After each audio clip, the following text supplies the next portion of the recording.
Hello, my name is PJ Capozzi, Superintendent of Schools for Meridian CUSD 223, and this is a recording of the fiscal year 17 levy presentation.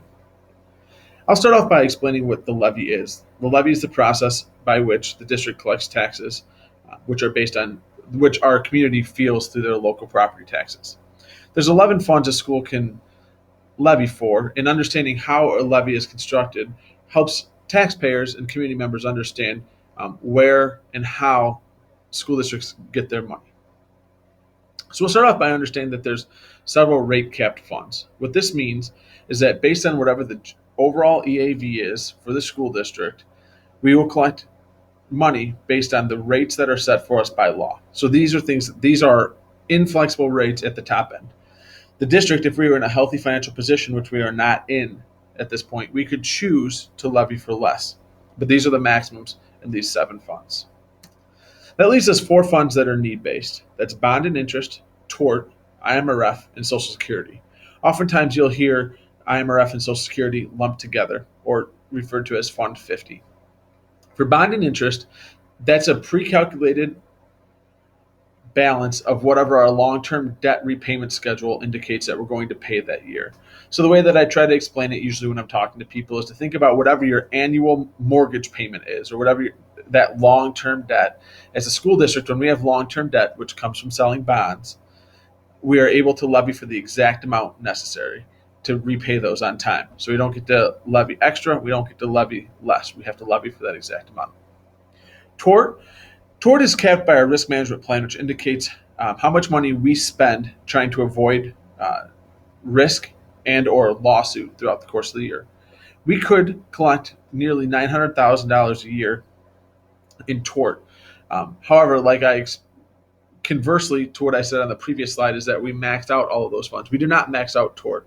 We currently bring in less revenue than we could potentially bring in. And IMRF and Social Security are directly dependent upon our ESP salaries wages. So we calculate whatever percentage is our best estimate as to what IMRF and Social Security is going to be. Again, it's not set. We have to read the scenery of what's going on nationally and federally in terms of what those percentages may be and try to collect enough taxes to pay those on behalf of our non-certified employees. The catch is this. The Illinois budget situation is very clearly complex at this point, and there's obviously throughout the course of this year we're currently working without an approved budget. As a deal or compromise is approached, what seems to be a very common theme between the projected settlements between the Democratic and Republican sides is that there may be a property tax freeze. So as we construct the levy for this year, we're not only constructing the levy projecting for this year, but we're also projecting for the fiscal year 17, fiscal year 18, and potentially fiscal year 19, and trying to play out and capture enough dollars to sustain our school district during that time. So just so everyone understands, we start off by doing the math. Now this is complicated, and again, it doesn't necessarily make intuitive sense. We take our EAV from the year previous, then we talk to our county assessors and say, what do you project the EAV to be for this year? And so for this year, they project a 1.7 or 1.8% increase in our total EAV, which means that additional revenues can come into the district. However, these are not the final numbers. So we are basically having to construct this entire levy off of assumptions that are made, which brings us to very difficult decisions, which I'll explain on additional slides.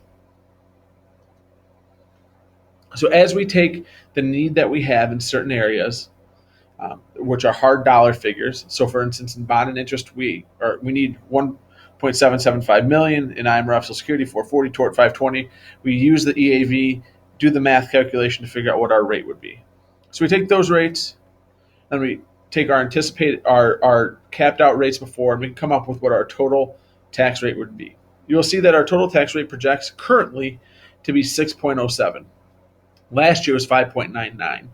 The 2 areas that we see increases are in bond and interest, and that was a pre-scheduled payment prior to the referendum, prior to me being here, many of the board members being here. That was scheduled repayment. We may see relief in that area, or may see an increase depending on what bonding scenario we use in the current health, life, safety situations coming up. The other area you see a little bit of increase would be in IMRF and Social Security. And again, we could probably survive this year without any increase, but if we're projecting a property tax freeze for the next 2 years, then we had to increase that just a few cents. So when we write a levy, we have three options. We can do the math based on what I just showed you. These are the anticipated rates. This is what our county clerks and our assessors tell us that they expect the EAV to be. Do the math and go through. The issue with doing that very conservative approach is that there's a potential the county assessors are wrong. And if we do it based on that, and the county assessors' estimates are low, it means that we don't capture all the dollars we can for the district. So what we have chosen to do is to take what the county assessor tells us, inflate that number by 5%, which would be a huge increase, and say, just in case it's that much, that's what we're going to put on our levy. The way that that protects both the district and the taxpayer is this. The district makes sure that it captures all the dollars that it possibly can. But for the taxpayers, those rates I showed you that were locked in for those 7 funds, we can't go higher than that rate. So it's a way to protect both of us. The issue which gets really confusing is this. When we put that information into the paper, it looks as though the tax increase is going to be much greater than it is. And that's just as a matter of law, that's the way we need to report it. So what I encourage anyone that sees that number and is confused, please refer them back to this presentation, or you can ask them to call me and I can explain it through. In essence, what we are anticipating is that there should be a 4% overall increase in what we're paying in bond and interest. And that will really fuel the majority of our increase in terms of what our taxes are. And again, that bond and interest number was predetermined, in this case, in the early 2000s as to what we would repay at this time. Again, if you have any questions, please call or email me. I hope this was informative. Thank you for taking the time to watch and listen.